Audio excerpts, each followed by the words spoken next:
All right, so here's my review of Netflix Project Power.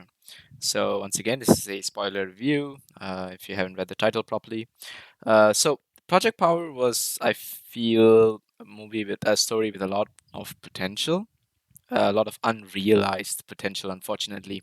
Right before this, I believe I dropped the review of Netflix's Old Guard, and overall, I feel Old Guard is still a better film than this. Despite Old Guard only having one superpower to show, it had a lot of good character development, a lot of great backstories, and although it didn't have an explanation to why things happened, and how it happened and whatever, I feel that Project Power is also vague in its own way. It doesn't really explain why these people get specific powers. It tells you that the power is completely random, right? But they could have included a theory of how these powers are specifically given, because that'll be pretty cool to know. Like, for example, the main one of the main characters in this film is Joseph Gordon-Levitt, and I'll do it. I hope I'm saying his name right. And he has the ability to become bulletproof, and it's kind of like every cop's dream, being a bulletproof cop, and he's one of them. So maybe it could be related to your personality, the type of will or the type of desire you have, and that'd be pretty cool to know that the powers are related to it in some sort. Regardless, this film has three main characters. The second protagonist being, oh my god, I forgot his name. Oh, you guys are gonna kill me. Who's this?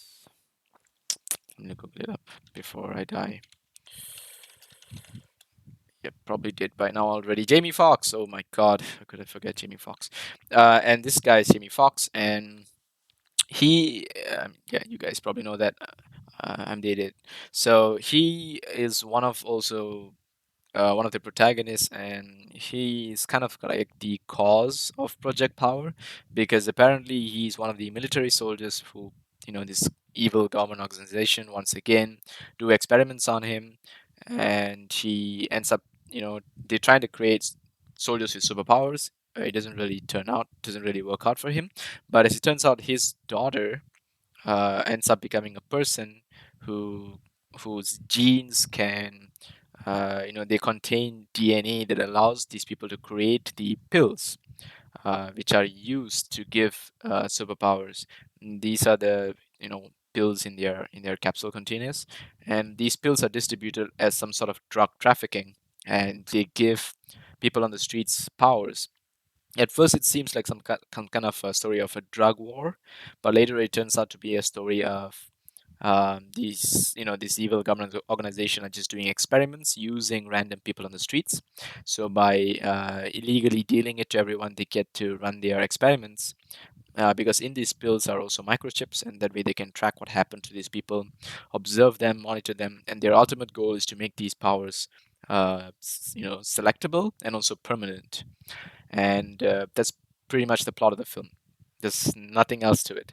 So Jamie Foxx is like a ex-military who is now kind of a convict, because people are not sure what he's up to and they think he's just gone rogue. Joseph Gordon-Levitt is a cop, is trying to stop him. And there's also this girl who has a great story in this film. Where is she? There we are. This one. Yeah, this little girl who has a great story in this film, where she's like an ordinary person, or trying to make a living by selling these pills on the street. So she's pretty much a drug dealer, uh, or rather a seller, because she just buys it from the dealer and then she sells them. And she's just trying to make money off it to to pay for her mother's medical bills or something like that. And she ends up getting caught in this whole mess. So she never gets to take the pill, so we never know what her power is. But regardless, she had a great personality in this film, and a lot of her dialogues are pretty cool. She throws some pretty good raps in the film as well, which I liked. And she seems like, I don't know, maybe she has potential for more films in the future. But regardless, I enjoyed her role in this film. It was great. It was something that this film really needed. And besides that, there's not really much going on in this film. There's not really any cool subplot. It's just pretty much them just focusing on the main plot of just these two guys trying to duke it out against an evil organization to stop them. And it ends up, just being that. So yeah, unfortunately, it's not really much for me to say because this film does have a lot of little things going on, like the scenes where everyone just pops a pill and you're trying to guess what could the power be, what could it look like.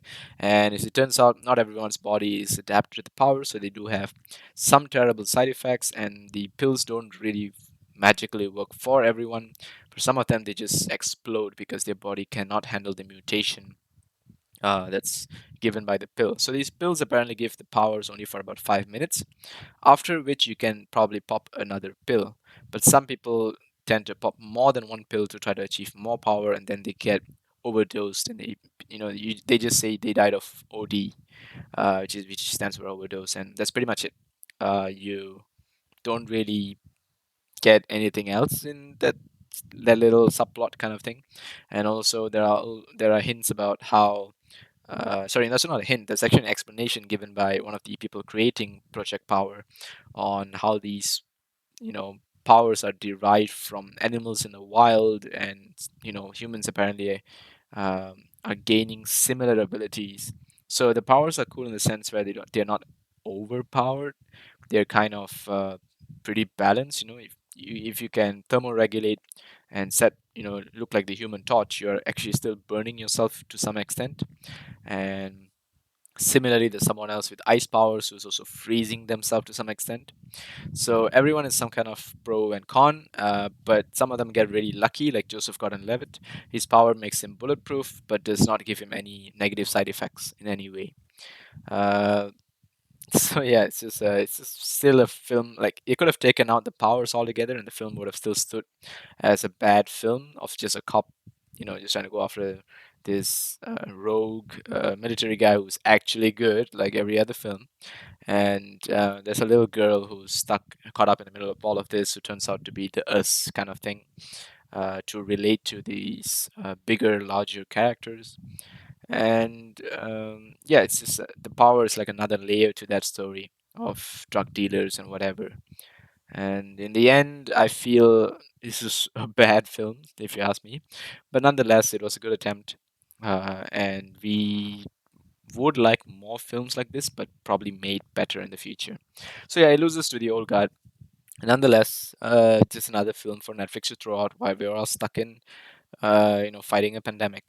So I'm just gonna throw my rating out for this film. There we go, 4 out of 10. So I really apologize for those people who enjoyed this film, who really like this film. It's great that you like it. It's great that you enjoy it. Uh, I wish I enjoyed it as much. For me, it just didn't carry enough weight. I really like the concept that they had. Once again, a very good, film a very good conceptual film, but not executed properly. And I feel that's the case for a lot of movies these days. They really need better execution in some sense. So yeah, 4 out of 10 for Project Power. I hope Netflix doesn't stop here. I hope they keep dishing out more movies, better movies, and especially when they use great actors like Jamie Foxx and Joseph Gordon-Levitt. Uh, they really got to deliver, on these kind of power type movies. I guess it's not for everyone. Not everyone can make a good sci-fi power movie or film. Regardless, it's still a pretty cool thing, especially with a lot of superhero films recently taking charge, and also the announcement of the Snyder Cut, which I'm just losing my mind for it.